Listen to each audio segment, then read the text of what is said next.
Good morning students. Okay, మనము ఈ రోజు క్లాస్ లో చూడండి కాస్ట్ ఆఫ్ డెట్ క్యాపిటల్ అంటే మన ప్రీవియస్ క్లాస్ లో అంటే లాస్ట్ డే మనం ఏం చెప్పుకున్నాం ఒకసారి అబ్జర్వ్ చేయండి. Cost of preference share capital సంబంధించినటువంటి మనము ప్రాబ్లమ్స్ అనేవి చేసుకున్నాము. మరి ఈ ప్రాబ్లమ్ ఒక్కసారి అబ్జర్వ్ చేస్తే కాస్ట్ ఆఫ్ డెట్ క్యాపిటల్ గుర్తుంచుకుంటారు. మనము క్యాపిటల్ అనేటువంటి రూపంలో ఈక్విటీ షేర్స్ రూపంలో కొంత అమౌంట్ క్యాపిటల్ గా తీసుకొస్తాము, ప్రిఫరెన్స్ షేర్ రూపంలో కొంత క్యాపిటల్ తీసుకొస్తాము. ఈ అప్పటికి చాలకపోయినప్పుడు మనం బయట నుంచి కొన్ని అప్పులు తీసుకుంటాము. మరి మన కంపెనీ కూడా డిబెంచర్స్ అని ఇష్యూ చేస్తూ కొంత డెట్ క్యాపిటల్ ని గెయిన్ చేసుకుంటాం. అంటే ఇక్కడ మీరు గమనించుకోవాల్సిందల్లా ఏంటంటే ఈ రోమన్ 3 లో మనము డెట్ క్యాపిటల్ సంబంధించినటువంటి ఆ కాస్ట్ మనము క్యాలిక్యులేట్ చేస్తుంటాం.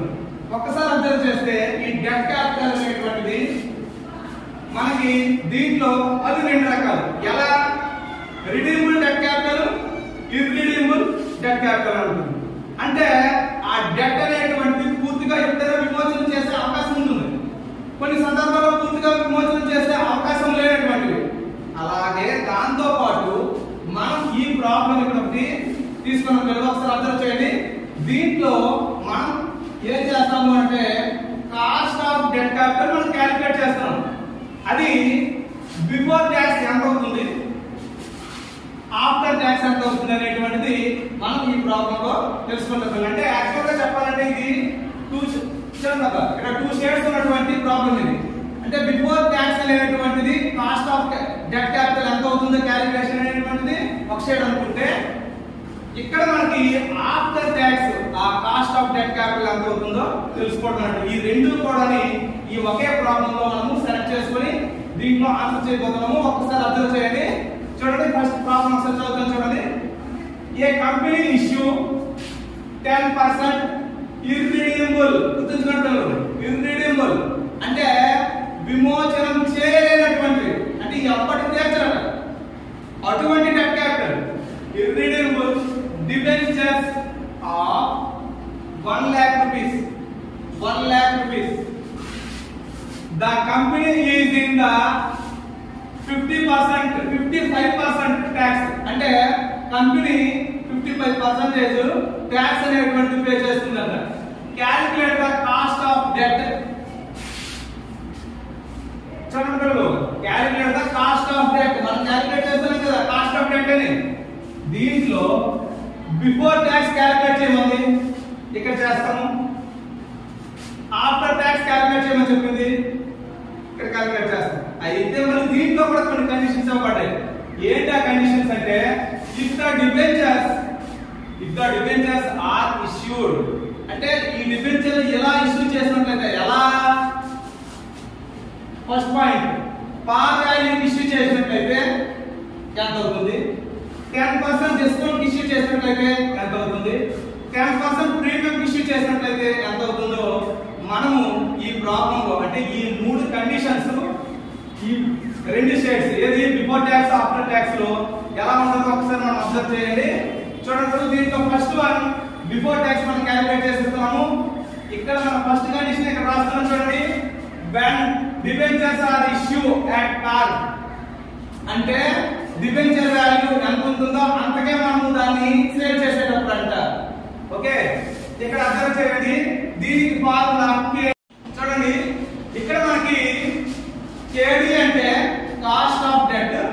ఈ కాస్ట్ ఆఫ్ డెట్ లో ఐ అంటే ఏంటంటే మనకి ఇక్కడ మనం చూడండి పిల్లలు ఇంట్రెస్ట్ రేట్. ఇక్కడ ఆల్రెడీ 10% ఇంట్రెస్ట్ రేట్ అన్నాడు కాబట్టి ఒకసారి అబ్జర్వ్ చేయండి. I equals to interest. Interest ఎంత? 10% అన్నాడు. ఇప్పుడు ఈ 10% అనేటువంటిది మనం క్యాలిక్యులేట్ చేయాలి. మరి క్యాలిక్యులేషన్ చేసేటప్పుడు దానికి ముందు యాక్చువల్ గా దానికి సంబంధించినటువంటి ఆ డెట్ ఎంత అనేటువంటి తెలిస్తేనే దాన్ని క్యాలిక్యులేట్ చేయగలం. ఇప్పుడు మనకి డెట్ వాల్యూ ఎంత ఇచ్చాడు అక్కడ ప్రాబ్లం చూడండి పిల్లలు, 1 lakh rupees ఇంటూ 10/100 చేస్తే 10,000. ఈ 10,000 అనేది interest value. Next one MP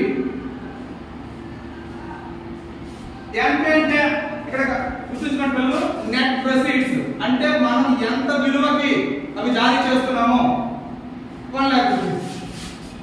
ఇదిగో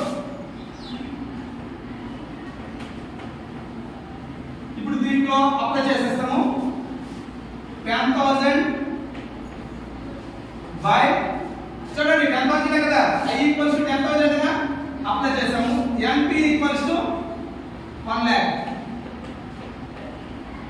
ఎంత అవుతుంది 0.1. ఓకే దీన్ని మన పర్సంటేజ్ లో అయితే 10% గా రాసుకోవచ్చు. ఇది when debentures are issued at par అంటే ఈ ఫస్ట్ కండిషన్. ఇప్పుడు మనం సెకండ్ కండిషన్ లోకి వెళ్దాం. సెకండ్ కండిషన్ చూడండి ఒకసారి అబ్జర్వ్ చేయండి.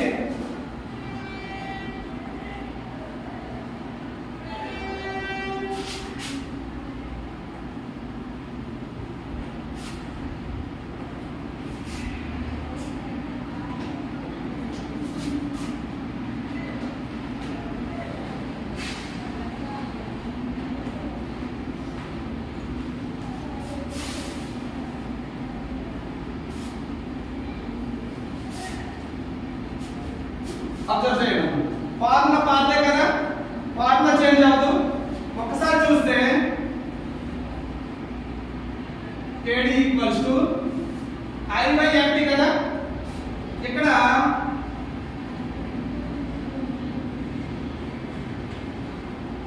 I అనేది ఫిక్స్ అబ్బా I చేంజ్ అవ్వదు.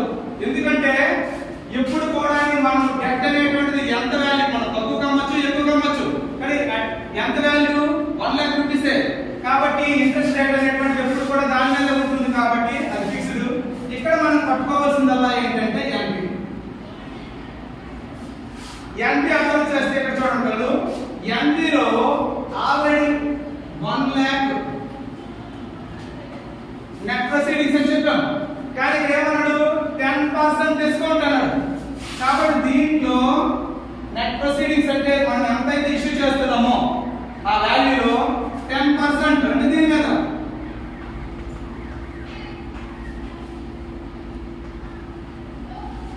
అప్పుడు ఎంత అవుతుంది ఇక్కడ అబ్జర్వ్ చేయండి 1 lakh మైనస్ 10,000 ఓకేనా ఎంత అవుతుందబ్బా 90,000 వచ్చింది కదా. ఇప్పుడు సేమ్ ఫార్ములా అప్లై చేస్తాం చూడండి I ఈక్వల్స్ టు ఆల్రెడీ మనం చెప్పుకున్నాం కదా ఈ ఇంట్రెస్ట్ అనేటువంటిది ఎప్పుడు ఫిక్స్డ్ 10,000 బై 90,000 క్యాలిక్యులేట్ చేస్తే 1 ఓకే చూడండి ఇప్పుడు దీన్ని పర్సంటేజ్ లో రాసుకోవాలంటే 11.11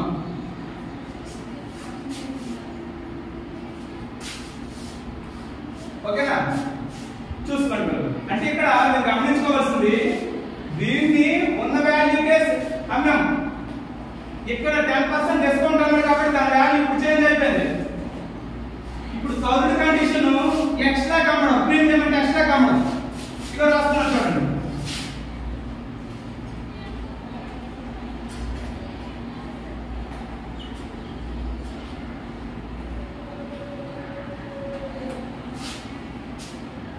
when debentures are issued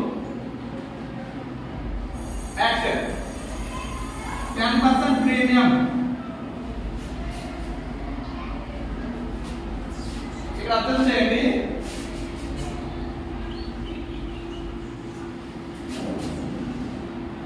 10% premium కదా ఫార్ములా చేంజ్ అవుతుంది పిల్లలు ఇదిగో KD equals to I by NP. ఇప్పుడు ఇక్కడ NP కట్టాలి కొత్తగా మళ్ళీ ఎందుకు సార్ కట్టాలి అంటే ఆల్రెడీ కండిషన్ చేంజ్ అయింది 10% ప్రీమియం అన్నాడు కాబట్టి NP ఈక్వల్స్ టు మనం ఇష్యూ చేసేటువంటి 1 lakh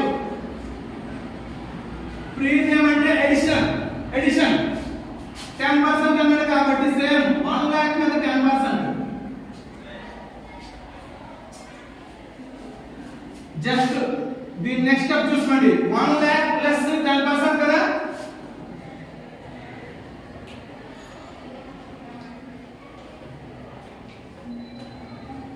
అంటే అప్పుడు ఎంత అవుతుంది?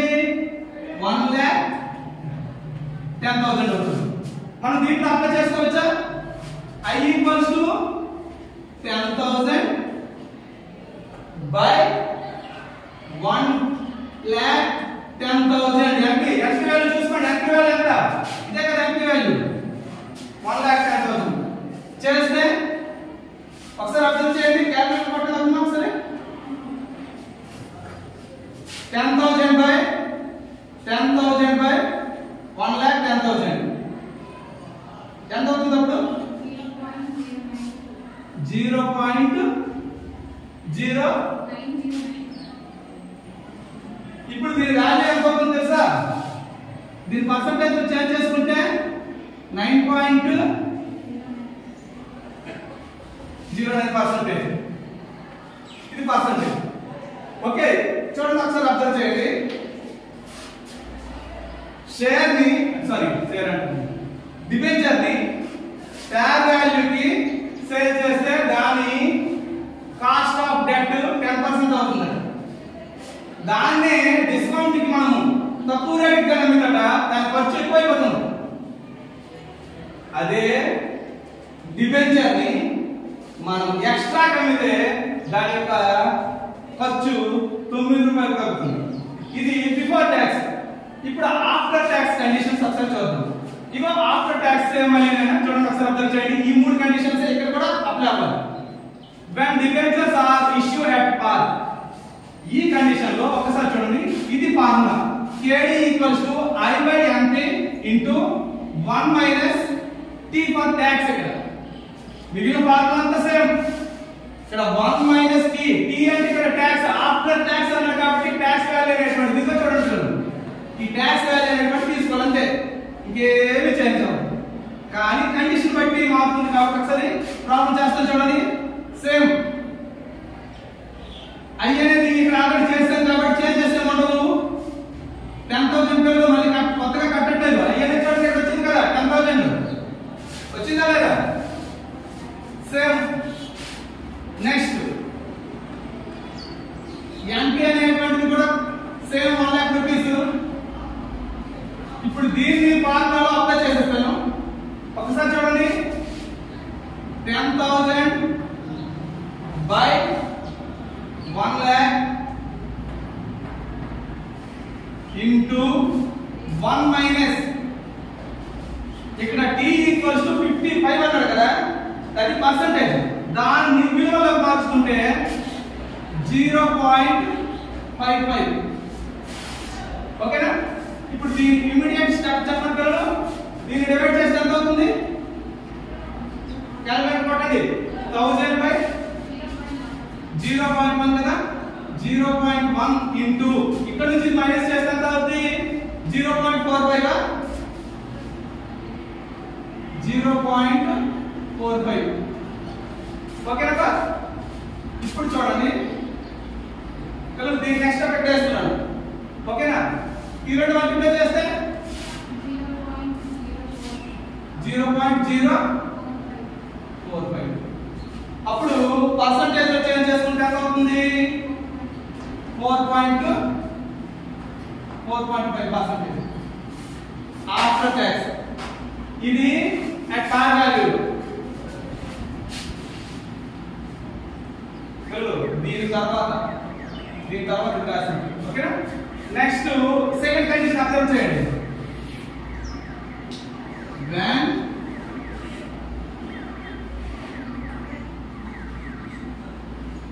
when debentures are issued at second condition ఏంటి? 10% discount.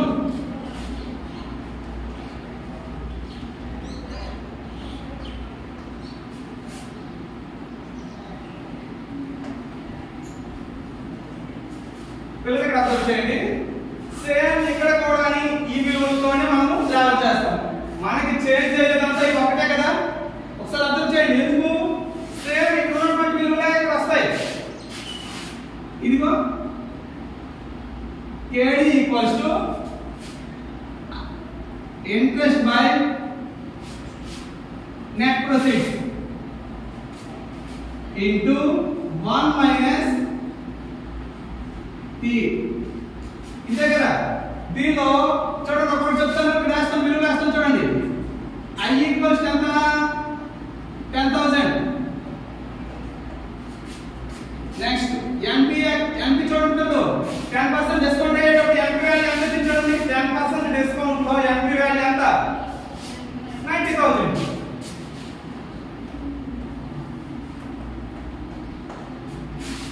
T value same 0.55. ఇప్పుడు ఫార్ములా అప్లై చేయడమే. చూడండి KD equals to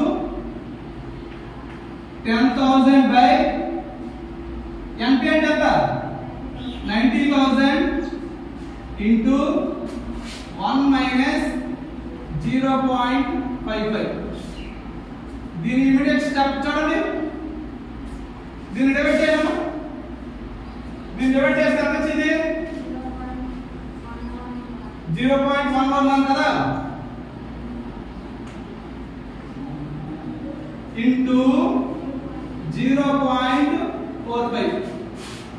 దీని నెక్స్ట్ స్టెప్ ఈ రెండు మల్టిప్లై చేయాలి కదా. ఎంత అవుతుంది 0.04. దీన్ని 0.05. ఓకే 0.05. కాబట్టి దీన్ని 5% రాసుకోవచ్చా? ఓకేనా. ఇది when debentures are issued at 10% discount. ఇక third condition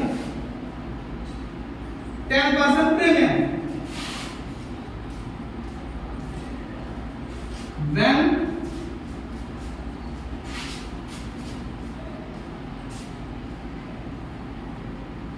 when debentures are issued at 10% premium.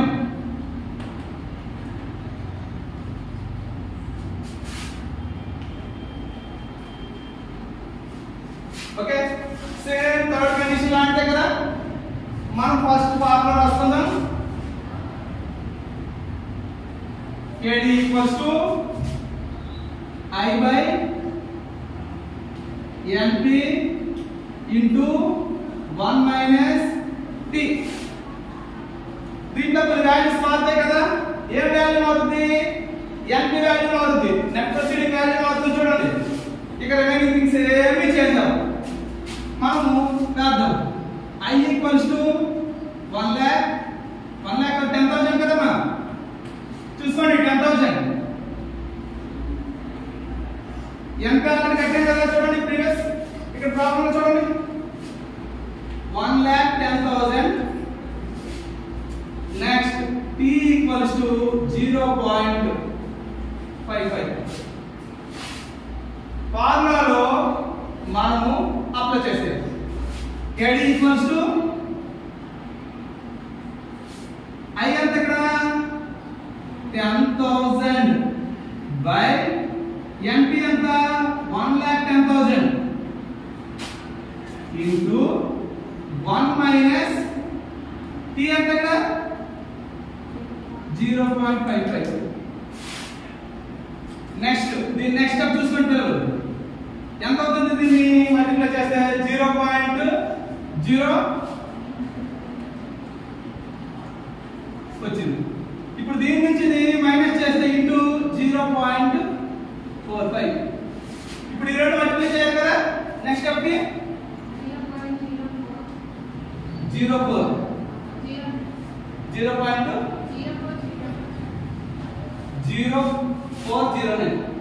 Okay ఇక్కడ దీని పర్సెంటేజ్ అయితే 4%. ఓకే పిల్లలు ఒక్కసారి చూడండి.